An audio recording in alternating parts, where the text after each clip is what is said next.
In the 1950s, the city of Algiers looked like a Mediterranean paradise. French cafés were packed every night. Wealthy European families filled the beaches and shopping streets. But beneath the beauty, Algeria was living under nearly 130 years of French colonial rule, and millions of native Algerians were treated like second-class citizens in their own land. Poverty, police brutality, and political oppression had created decades of anger. Then, on November 1, 1954, everything changed. A revolutionary movement called the Front de Libération Nationale, better known as the FLN, launched coordinated attacks across Algeria. Their goal was independence from France. What began as guerrilla warfare in mountains and villages slowly evolved into something far more terrifying: urban terrorism.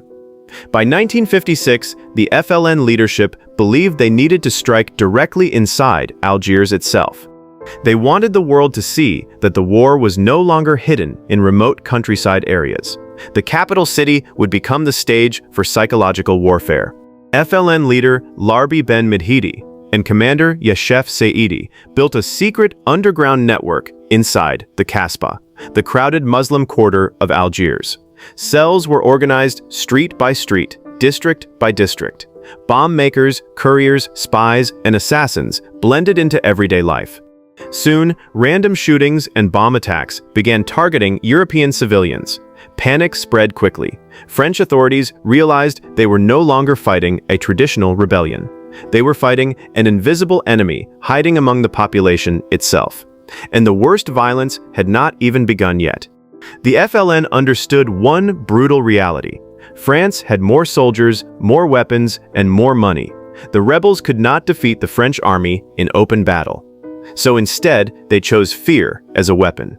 In 1956, the FLN began organizing coordinated bombing campaigns across Algiers. Their targets were carefully selected, crowded civilian locations where European settlers gathered. The attacks were meant to send a message that nowhere was safe anymore.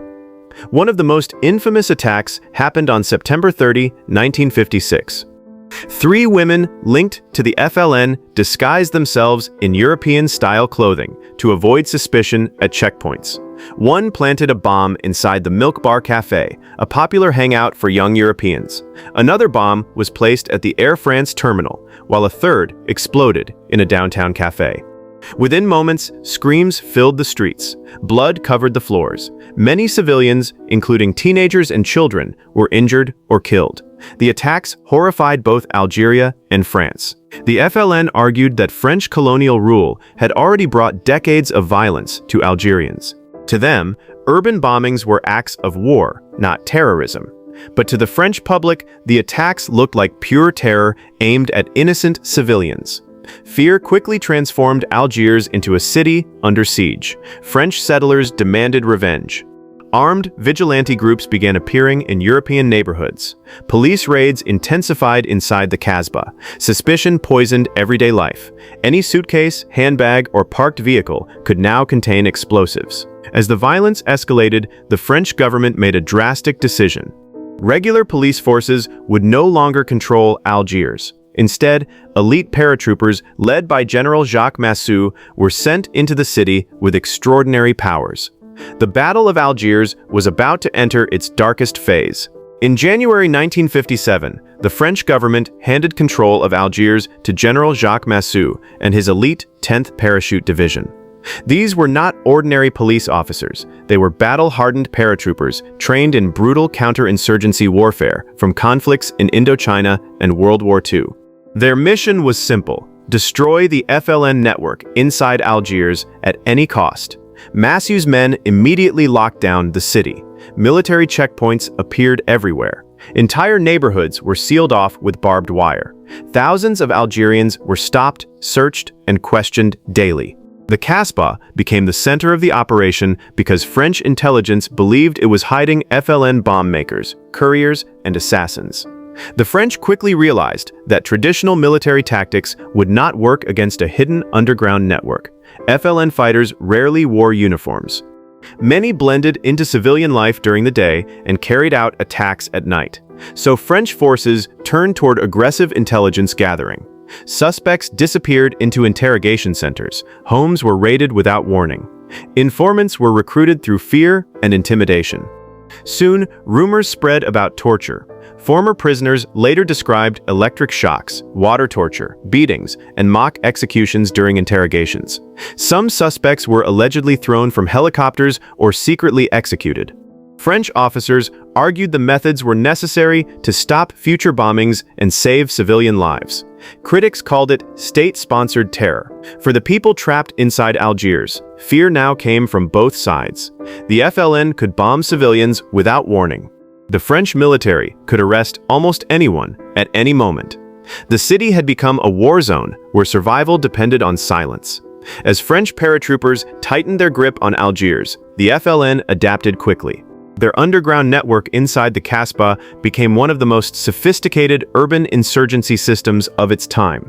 Fighters operated in small, secret cells so that if one member was captured, they could not expose the entire organization. Messages were passed through children, street vendors, and ordinary civilians who blended into the crowded alleys of the old city. At the center of the network was FLN commander Yassif Saadi. From hidden safe houses, Saadi coordinated bombings, assassinations, and propaganda operations while constantly moving to avoid capture. The FLN also organized strikes and protests designed to paralyze the city and attract international attention. Their goal was not only military victory. They wanted the world to see France as an oppressive colonial power. The conflict soon became psychological warfare. French troops flooded the Kasbah with informants and undercover agents. Entire families were pressured to provide information. Neighbors began suspecting each other. A single betrayal could lead to arrests or executions. At the same time, the FLN hunted down Algerians accused of collaborating with the French. Some informants were publicly killed as warnings to others. Then came the general strike of January 1957. The FLN ordered Muslim workers across Algiers to shut down businesses and stay home for 8 days to demonstrate support for independence before the United Nations debated the Algerian question. French forces responded harshly. Soldiers forced shops open, dragged workers into the streets, and broke the strike through intimidation and mass arrests. But despite the French crackdown, the battle was no longer just about Algeria. The entire world was now watching Algiers. By late 1957, French forces were beginning to dismantle the FLN network inside Algiers. Through mass arrests, informants, surveillance, and brutal interrogations, paratroopers slowly identified safe houses and underground leaders. One by one, key FLN members were captured or killed. French officials claimed the campaign was proof that extreme counterterrorism methods worked. Militarily, they were partly right.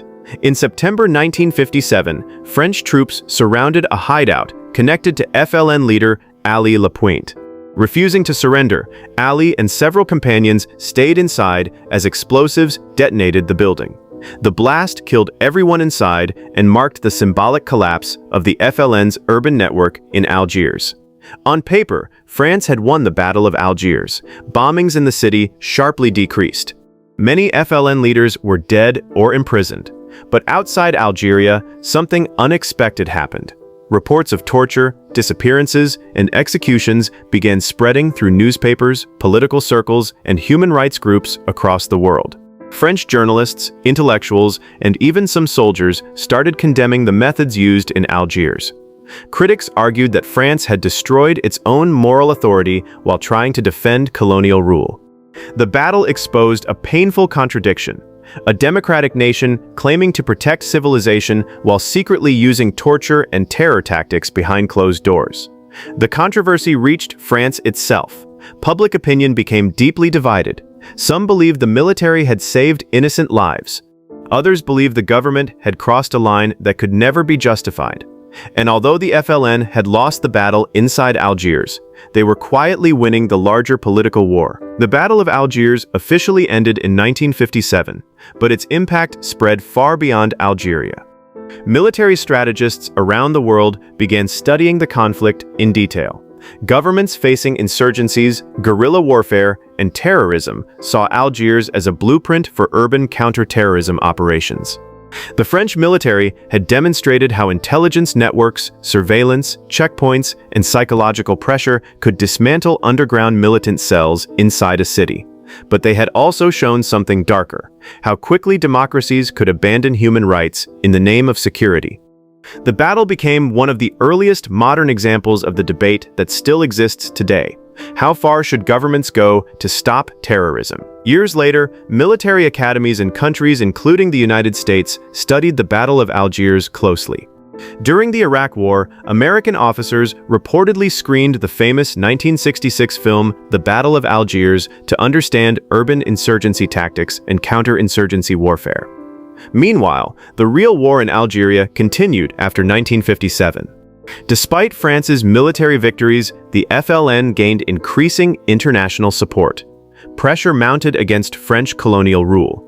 After years of brutal conflict that killed hundreds of thousands, Algeria finally gained independence in 1962, but the scars never disappeared. The Battle of Algiers changed warfare forever because it proved that modern conflict was no longer fought only on battlefields. It could happen inside cafés, apartment buildings, marketplaces, and crowded streets. Civilians became both targets and weapons. Fear itself became part of the strategy. And decades later, many of the tactics, fears, and moral questions born in Algiers still shape the modern world. In 1966, less than a decade after the real battle ended, Italian filmmaker Gillo Pontecorvo released a film that shocked audiences across the world. The Battle of Algiers. Shot in black and white with a documentary-style approach, the movie recreated the violence, bombings, military raids, and torture that had consumed Algiers during the war. What made the film so powerful was its realism. Many viewers believed they were watching actual news footage. Even more shocking, former FLN commander Yassif Saadi helped produce the movie and played a version of himself on screen. The film did not portray the conflict as simple good versus evil. Instead, it showed the horrifying cycle of violence created by both the FLN and the French military. Some governments became deeply uncomfortable with the film. France reportedly banned it for several years because the wounds of the Algerian War were still fresh. Military officials feared the movie could inspire revolutionary movements and expose the brutal tactics used during the conflict. But over time, the film became required viewing for soldiers, intelligence agencies, filmmakers, and political activists worldwide. Experts studied it because it demonstrated something terrifyingly modern: how insurgent groups use media, fear, and civilian populations to challenge far stronger military powers. The Battle of Algiers was no longer just history. It had become a warning to the future. Today, nearly 70 years after the explosions first shook Algiers, the Battle of Algiers still echoes through modern conflicts around the world. From the streets of Iraq and Afghanistan to counterterrorism operations in Europe and the United States, many of the same strategies first seen in Algiers continue to appear: surveillance, checkpoints, informants, targeted raids, suicide attacks, and urban guerrilla warfare. The battle proved that powerful armies could win tactical victories yet still lose politically. France crushed much of the FLN network in Algiers through military force, but every arrest, torture allegation, and civilian death pushed more Algerians toward the independence movement. In the end, France's battlefield success could not stop the collapse of colonial rule. Historians still debate one painful question: did the French military prevent greater bloodshed, or did its brutality create even deeper resistance? There is no easy answer. The Battle of Algiers remains one of the clearest examples of how terrorism and counterterrorism can trap both sides in a cycle of escalating violence. For Algeria, the war left deep scars that lasted generations. Families remembered disappearances, executions, bombings, and betrayals. Entire neighborhoods carried the trauma of living between rebel attacks and military crackdowns. Yet the conflict also became a symbol of anti-colonial resistance across Africa and the Middle East.